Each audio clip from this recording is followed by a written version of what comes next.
clap for recording purposes. I swear there's a use for that. It's not just a silly I've thing. learned, yeah. People are like, they do that, and you're the first person that's been like, I'm sorry. Okay. Am I looking at you or the camera? You're looking at me. Okay, good. Yeah. I think that's much better than looking at the camera. Yeah, looking at the camera is awkward. Yeah. So, if you could just, well, first tell me your name and, like, who you are and what you do. Just basic rundown. Sure. See, I'm already fucking up. Okay. Yeah. That's what editing is. Don't look at me. Yeah. My name is Anthony Ocampo. Wait, did you? Well, whatever. You already did that. It's fine. Okay. My name is Anthony Ocampo, and I'm a professor of sociology at Cal Poly Pomona. Okay. I'm like terrible at this. So what kind of work do you do as a professor, and like just give me a little bit about, I don't know. Yeah. Like what you do here. So, people always ask me what I do every day as a professor, and you know, for most people, they think professors mainly teach, which I do. So, wait, no, I said do. Okay. Okay. All right. What do I do as a professor? Or like what do you do on campus? Okay. What is your role? Yeah. All right.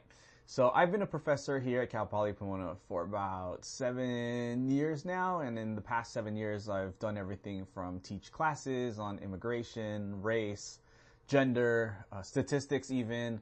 I've also had the opportunity to advise students that are working on their own research projects. So a lot of students that I have are students of color that are the first in their family to go to college, and they do these wonderful projects, research projects on their own communities, everything from Mexican Americans to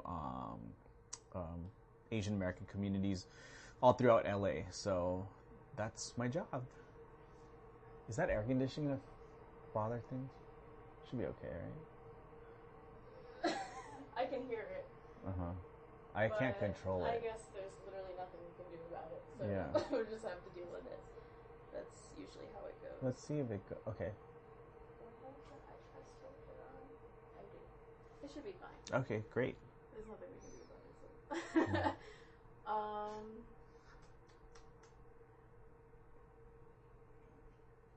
Want to tell me about your books? Already? Jump right into it. Not like, or introduce the fact that you're a writer and that kind of thing. Yeah, so about my book. Okay. There, it's gone. That's good. So I wrote a book. Fuck. See, now I'm nervous. It's okay. Yeah. Yeah. You wrote a book. I wrote a book. I wrote a book. What's the book called? The Latinos of Asia, right? So I wrote a book, and the book is called The Latinos of Asia, How Filipino Americans Break the Rules of Race. And to be honest, I wrote the book because when I was an undergrad in college, I saw a lot of my classmates who were African American taking these amazing classes in African American psychology. My friends who were Mexican American were taking these amazing classes in like Chicano literature, Chicano history.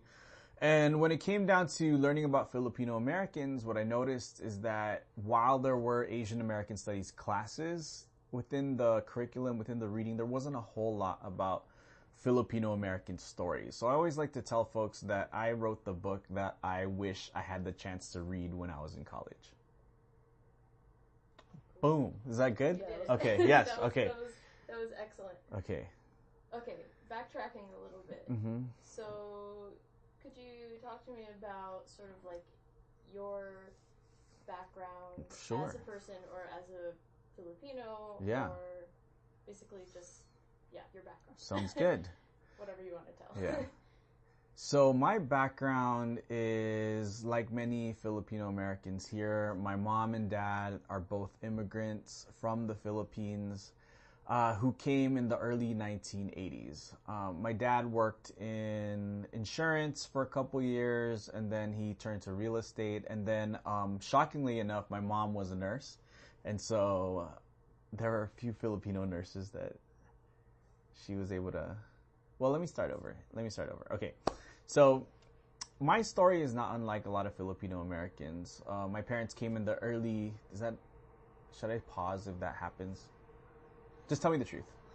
I mean, yeah. Okay, that's okay. We got time. I hope it'll not take that long. Yeah. I mean, it's not the worst, but I mean...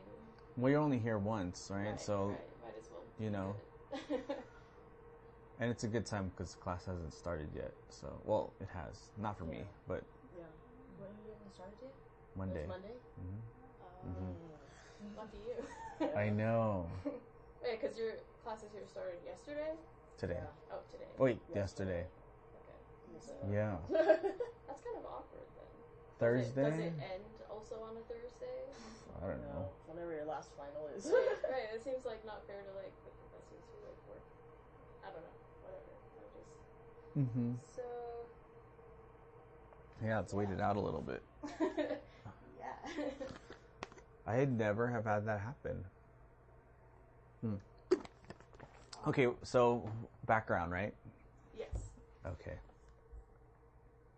And like, don't worry about it being like Packaged? Packaged. Like, I'm gonna edit it anyway. Sounds good. So my background is I grew up in LA. I'm a native Los Angelino. I grew up in Northeast Los Angeles in a neighborhood called Eagle Rock, which for those who don't know is a neighborhood with a lot of Filipino immigrants, a lot of Mexican American immigrants, and a small portion of white residents as well. But most of my schooling growing up from kindergarten through 8th grade was going to school alongside Filipino and Mexican American kids were going to school alongside each other for most of our lives. We went to the same schools. We went to the same churches. We lived on the same block. And so I think about how my background has influenced what I write about today, which is about the connections, like the strong cultural, historical connections between Filipino and Latinx communities. Let me add, like, personal. I'm a human being too. So, other parts of my background that I think are relevant are, my mom is a nurse, like many other Filipino immigrants here in the United States and the world, actually. My father worked in real estate for a lot of his working years, and I'm an only child, so I'm pretty much it for them. And what else do I say? Okay, so my mom is a nurse. My dad worked in real estate. I was an only child my entire life. Well, sorry, rewind. My mom's a nurse. My dad worked in real estate. He worked in insurance for a couple years. And I'm an only child. Even though I'm an only child, what was nice is that we always had a lot of family members that lived in our house. Everything from aunts to uncles to cousins. We even had neighbors. My own neighbors were my cousins and my aunts and uncles growing up. So even though it was just me, there was a lot of chance for me to feel like I had siblings growing up. So, like, continuing with, your family life growing up, culturally, like, how did your parents try to raise you in terms of, like, being, like, Tagalog, or, like, did you eat lots of food, or was it different? Yeah. So I still remember the moment I asked my parents what a Filipino was. I was in kindergarten, and I don't know what the teacher was talking about, but she had somehow mentioned that a lot of the kids in the class were Filipino or something. And so I remember going home and asking my mom and dad, like, what's a Filipino? And my dad said a Filipino is someone with black hair and brown eyes. And so that's what I thought a Filipino was in kindergarten. So the next day at school, I went up to my classmates who were not Filipino, and I happily shared with them, guess what, guys, you're Filipino because you have black hair and brown eyes. Obviously, over the course of the next